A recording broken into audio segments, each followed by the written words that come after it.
On today's Two on Your Side Town Hall, we've talked about the Bills in the playoffs this Saturday. Well, if you want to bet on that game, you can legally and from pretty much anywhere. We're going to take a look at the numbers from opening weekend of mobile sports betting. Plus, our Verify team investigates claims that you may have seen online about PCR tests. Is it true that you can use one and test positive 12 weeks after infection? And it's a sport that has produced some of the biggest names in Olympic history. And now we know for sure, less than 3 weeks from now, a Western New York figure skater will be there to compete. And we thank you for joining us here on a Monday. We're going to start today with something that affects everybody watching right now, the price you pay for everyday items, especially at the grocery store.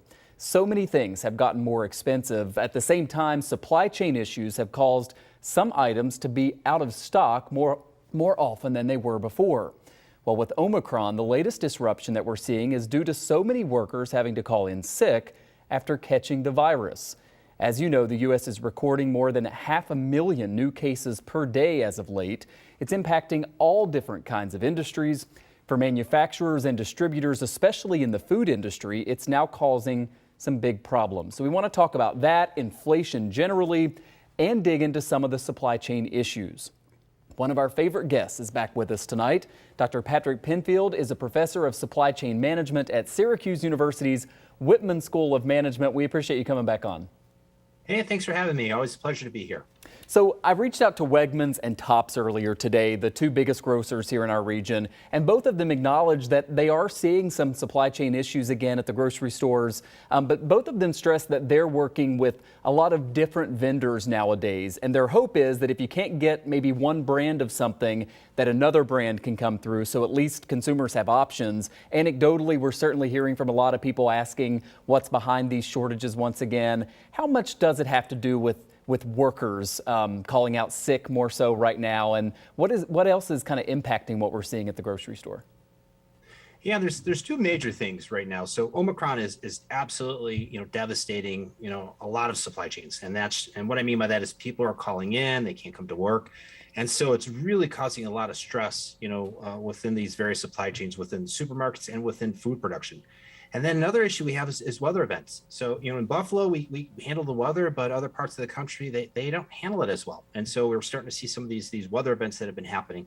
So the combination of both has really caused some more stress within the supply chains. So when you go to the supermarket, you may see some empty shelves on certain items. Our viewers have asked us about some new federal rules that are going to go into effect starting this coming Saturday and then also later in January, requiring truck drivers who are crossing the border to be vaccinated or face quarantines. The trucking industry, not surprisingly, is against this, saying that it'll worsen the problems that we're seeing with the supply chain right now. Your take on that? How big of an impact could that have? It's huge. I think it's really right now. I think that's something that really should be relooked at and really rethought of, because it's right now there's a trucker shortage in the United States and also a trucker shortage in Canada. So if you add this requirement, a lot of truckers aren't vaccinated. And so the unfortunate thing, if you add this requirement, then it could push some of these individuals to leave the trucking industry. And right now there's 18,000 vacant trucker jobs in Canada and over 80,000 here in the United States. So I think right now it's probably not the wise course of action just because of everything else that's going on within the supply chain. My preference hopefully would be to see them kind of push that out if they could. And I think with trucking, it's a little different than other professions just because they're isolated, they're in a truck. And I think this really could be probably not the right thing to do at this time. Professor, the New York Federal Reserve has this new tool that they're kind of rolling out, at least to measure. It's called the Global Supply Chain Pressure Index. And not surprisingly, it shows that we are at historic highs right now in terms of disruption to the supply chain, and it looks back decades. But the Fed has said that they believe that we've peaked in terms of those problems and that they're going to start to resolve. Do you think that's true? And if so, how long do you think it's going to take? I mean, we've been asking you that question for a long time, right? How long until we get back to normal? See, the problem is the variables, right? So we've got different variables that keep popping up. And so, if we could get through COVID and not have any more variants, I absolutely think we'd be on the road to recovery. But unfortunately, we're seeing this. There's talk about another variant that just popped up. So I'm very concerned from that vantage point. And the other dilemma is that when you look at it from a global supply chain standpoint, every country does it a little differently. In Asia, they kind of close down things. Basically things don't move. Here in the United States, we kind of are trying to learn how to live with it. So, this combination is really causing some issues and problems. So, from my perspective, I think probably the next year is going to be, it will be telling. I think the unfortunate thing is the variables, right? So, Omicron and COVID is one variable. There's other variables that are out there. There's another one that's looming with the longshoremen's contract that's supposed to expire in July that nobody's really talking about. But that could cause some other issues and other problems. And so this is the unfortunate thing. I think we're on the road to recovery as long as, these variables, aren't out of, get crazy as far as the variants go and the weather events and cyber issues. I think if we can control those things, then maybe we'll be on the road to recovery. I think from an inflationary standpoint, I see food prices probably going up this first quarter. I'm hopeful that they'll start to level out. But to be quite honest with you, I think there's definitely going to be some issues and problems with the supply chain throughout 2022. Yeah, and that leads into my last question. This Wednesday, we get the U.S. Consumer Price Report. Can you help us understand what that means? And, it's been showing record high inflation. Is that something that you think we're going to see again in this new report? Yeah, absolutely. So the Consumer Price Index looks at past data, and it's what consumers pay, and what's gone out from a commodity standpoint. So there's these economists in the United States, and that's kind of what they analyze. They analyze this data, and so from my vantage point, what I've seen, and this is just based off information I have, yeah, prices had gone up.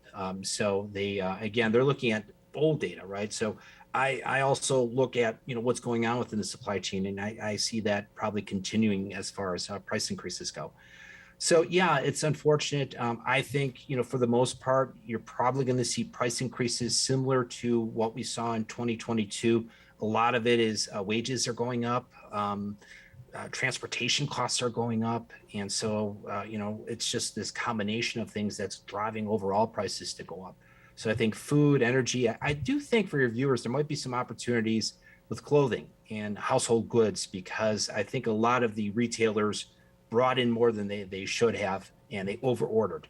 So I think for your viewers, that might be an opportunity where we might see some price decreases with clothing and household goods. Everything else, for the most part, probably will be going up. Oh, you ended with some good news, though. And we noticed the Bills pennant behind you there. Don't think that we're not checking that out. So we appreciate that as well. Dr. Patrick Penfield, professor of supply chain management at Syracuse University. Good to see you again. Thank you. Good to see you again. If I have one other thing to say, the Bills are going to win Saturday. Go Bills. This is our year. Absolutely. We'll have you back. Thanks a lot. All right, now we want to turn to updated COVID-19 guidance from health experts, leading to questions for our Verify team. Specifically, how long you need to isolate if you have a confirmed case. Many people who are symptom-free can stop their quarantine after 5 days without getting a negative test, and some doctors were critical of that, leaving the test out. Brandon Lewis with our Verify team explains what influenced that guidance. When the coronavirus pandemic started nearly 2 years ago, the CDC advised those infected with COVID-19 to quarantine for 10 days, followed by a negative test. That isolation period is now down to 5 days. And the CDC's newly updated guidance does not require a negative test, although they provide information for people who have access to or want to test. When the CDC said a negative COVID-19 test isn't needed after isolation, people on social media were shocked to learn the reason. CDC Director Rochelle Walensky said testing at the end of quarantine is no longer needed because a PCR can stay positive for up to 12 weeks. So let's verify. Can a person test positive for COVID-19 on PCR tests for up to 12 weeks after infection? We went to these sources for an answer. The polymerase chain reaction, or PCR test, is a nasal swab that is sent to a lab for processing. Because it's more sensitive than antigen tests, it's more likely to accurately identify COVID-19 cases. Cleveland Clinic considers the PCR test the gold standard for diagnosing COVID-19. While the high sensitivity is reliable for first diagnosing people with COVID-19, it's far less reliable for determining if someone is still infectious with the virus. The University of Texas Southwestern Medical Center found that PCR tests can detect the virus up to 3 months after a person was first diagnosed with COVID-19. The global medical journal The Lancet published a study where 203 people who recovered from COVID-19 took a PCR test. Of the 203 people who were retested, 5 tested positive 85 to 105 days after they recovered from COVID-19. So we can verify, yes, a person can test positive for COVID-19 on PCR tests up to 12 weeks after infection. With your Verify, I'm Brandon Lewis. All right, Brandon, thank you. And don't forget, if you have something you'd like us to verify, you can email verify@wgrz.com or text us 716-849-2220.